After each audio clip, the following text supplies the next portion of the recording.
السلام علیکم ورحمۃ اللہ وبرکاتہ۔ بسم اللہ الرحمن الرحیم۔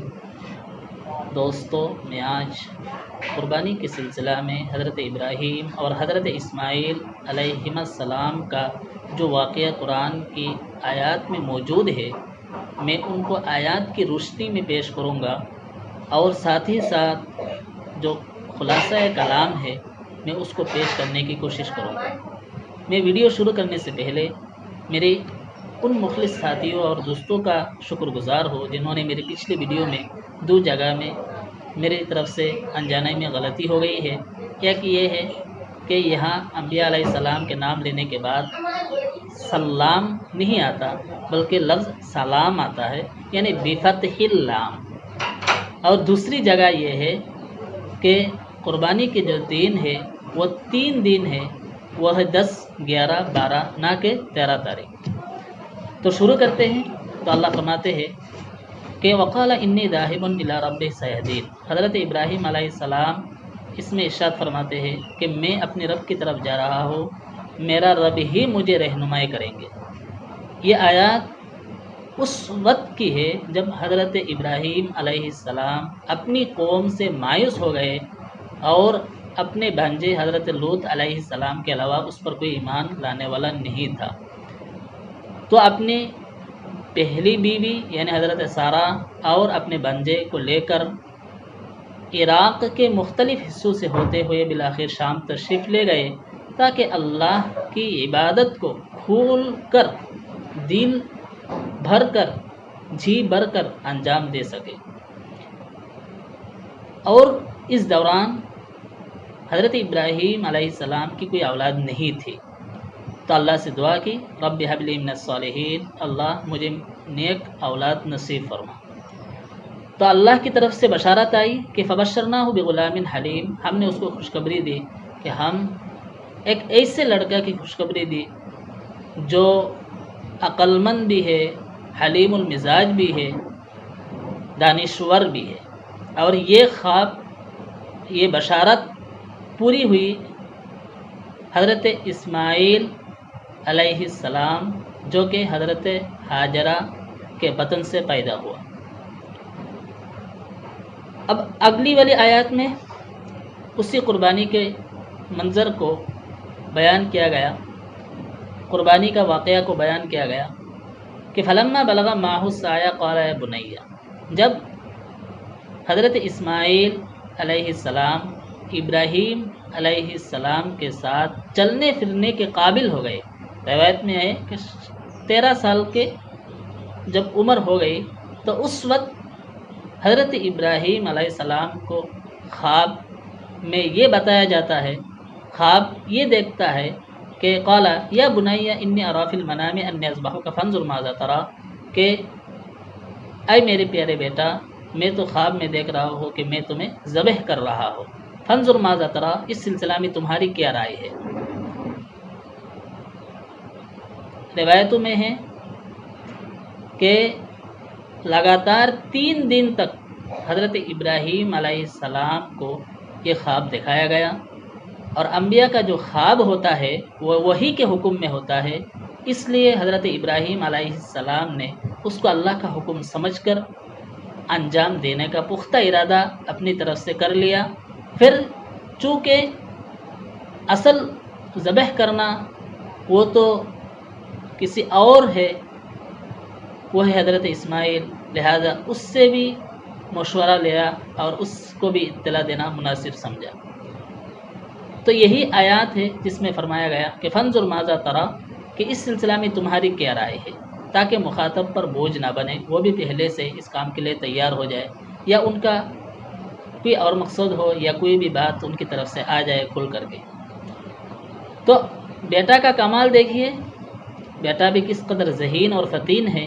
قال آیا، تو بیٹا یعنی حضرت اسماعیل علیہ السلام فرمایا، یا ابت افعل ما تؤمر، یہ اے میرے ابو، ما تؤمر، اللہ کی طرف سے جو تمہیں حکم ملا ہے اس کو انجام دو، اس کو کرو۔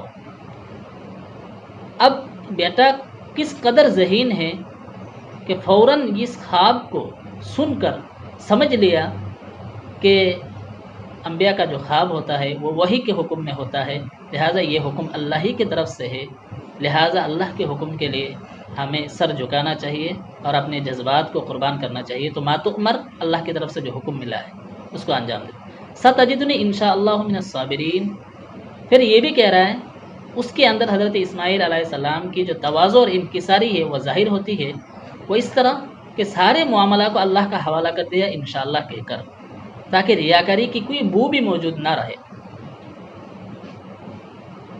اسی طرح من الصابرین کہا، نہ کہ صابرن، کیوں؟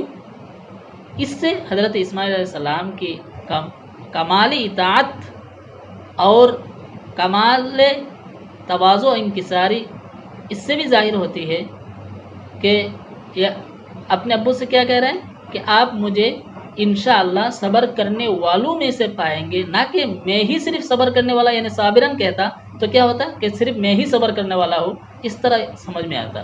تو یہ نہیں فرمایا، بلکہ کہا کہ مجھے صبر کرنے والوں میں سے پاؤ گے۔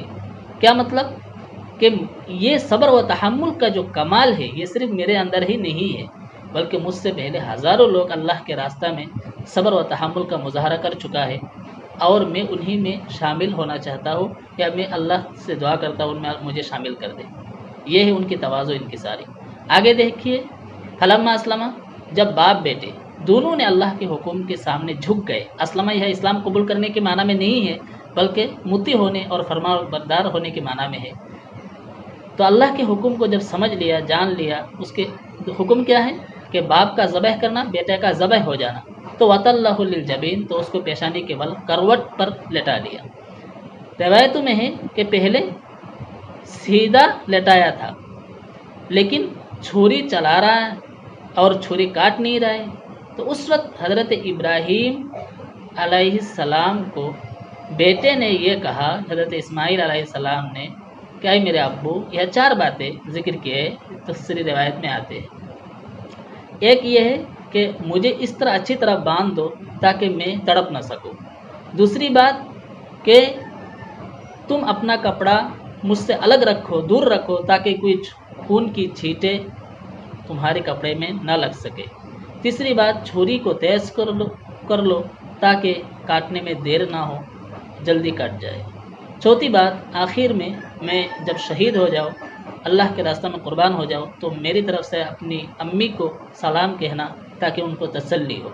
اب خود اندازہ لگائیے اس کیفیت کا کہ جس وقت اتنی دعاؤں اور آرزو اور تمناؤں جس بچے سے، جس لڑکے سے لگی ہوئی ہے، اور وہ بچہ اس وقت جس وقت چھری چلا رہا ہے اور کاٹ نہیں رہی ہے، اپنے ابو سے یہ کہہ رہا ہے۔ اب اس کیفیت کو اندازہ لگائیے اپنے ذہن کے اندر، اپنے تصور میں، جس کے لیے الفاظ بہت مشکل ہے۔ یہی ہے کہ فلما اسلما، کہ جب دونوں نے اللہ رسول کے حکم، جب حضرت اسماعیل اور حضرت ابراہیم یعنی باپ بیٹے دونوں نے جب اللہ کا حکم کو سمجھ لیا، اس کے سامنے جھک گئے، تو وَتَلَّهُ لِلْجَبِينِ، تو کروٹ پر لٹا لیا۔ آگے کہ اس کو کاٹا یا نہیں کاٹا، آگے اس سلسلہ میں آیات خاموش ہے۔ صرف یہ ہے کہ اس کو چھری چلایا، یعنی چھری تو چلایا، لیکن کاٹنے کا جو فعل، اس کا جو نتیجہ ہے چھری چلانے کا، وہ ظاہر ہو یا نہ ہو، اس سلسلہ میں آیات میں کچھ بھی موجود نہیں ہے۔ یہی کہا جاتا ہے کہ حضرت ابراہیم علیہ السلام کا جو امتحان اصل تھا وہ کیا تھا؟ وہ یہی تھا کہ اس خواب کو اللہ کا حکم سمجھ کر اللہ ہی کے لیے انجام دینا، اور اپنی محبت کی چیز کو اللہ کے راستہ میں قربان کرنا، اور حضرت ابراہیم علیہ السلام نے اس میں 100% کامیاب ہو گئے۔ تو اس کے اندر یہی بات بتائے گئے، اور حضرت ابراہیم علیہ السلام نے ذبح کرنا یعنی چھری کو چلانا، یہ تو کام حضرت ابراہیم علیہ السلام سے صادر ہوا، لیکن پھر ذبح ہو جانا جو کہ اس کام کا نتیجہ ہے، یہ کوئی ضروری نہیں ہے۔ اب جانتے ہیں حضرت ابراہیم علیہ السلام ہی کا واقعہ ہے جو آگ میں ڈالا گیا، لیکن بعد میں کیا ہوا؟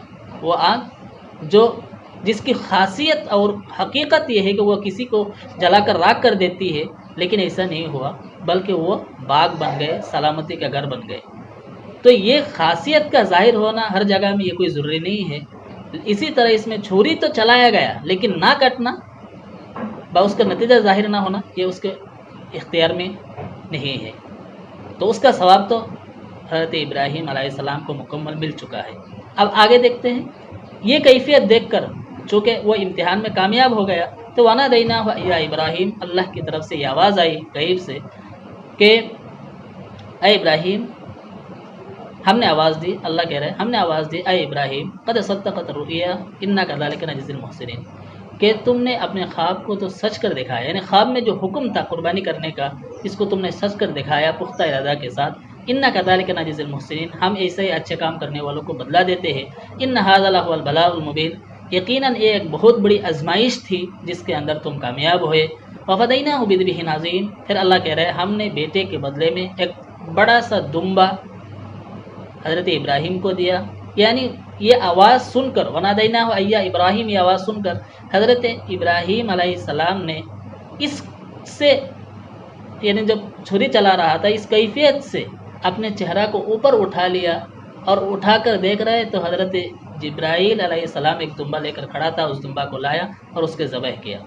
اس طرح یہ واقعہ مکمل ہوتا ہے، اور قربانی کا جو طریقہ ہے اور قربانی کی جو ابتدا اور تاریخ ہے وہ اس طرح قرآن کے اندر آیات سے معلوم ہوتی ہے۔ تو اب اس میں جو خلاصہ کلام ہے، اب اگر غور کریں گے تو 4 باتیں کھل کر آتی ہے۔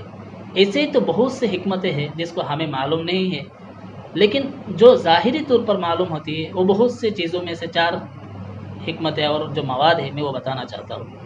سب سے پہلی بات کہ انبیاء کا جو خواب ہوتا ہے وہ وحی کے حکم میں ہوتا ہے، جس طرح ڈائریکٹ جبرائیل علیہ السلام کے واسطے سے جو وحی آتی ہے اسی طرح انبیاء کا خواب بھی وحی کے حکم میں ہوتا ہے۔ ایک بات تو یہ ہے۔ دوسری بات یہ ہے کہ یہاں منکرین حدیث پر بہت زبردست تردید ہے۔ وہ کیا کہتے ہیں کہ وحی غیر مطلوب، وحی کی 2 قسمیں ہیں، ایک وحی مطلوب جس کی تلاوت کی جائے جیسے قرآن کریم، اور ایک وحی غیر مطلوب یعنی وہ وحی جس کی تلاوت نہ کی جائے جیسے احادیث کے شکل میں ہے یا انبیاء کا خواب ہے، اس کی وہ انکار کرتے ہیں۔ وہ صرف قرآن کو اللہ کا وحی، وہ اللہ کی وحی مانتے ہیں، نہ کسی اور چیز کو۔ تو اس میں ان کی بہت زبردست تردید ہے۔ کیوں؟ اس لیے کہ قربانی کا جو حکم ہے وہ صرف خواب میں حضرت ابراہیم علیہ السلام کو ملا تھا، یہاں کوئی آسمانی کتاب میں یہ حکم نہیں آیا، حضرت جبرائیل علیہ السلام کے واسطہ سے یہ حکم نہیں آیا، تو یہ تو صرف خواب ہی تھا جو وہی غیر مطلوب ہے، اللہ اس کو قرآن میں ذکر کر دیا، تو یہ حجت ہے منکرین حدیث پر۔ یہ دوسری بات۔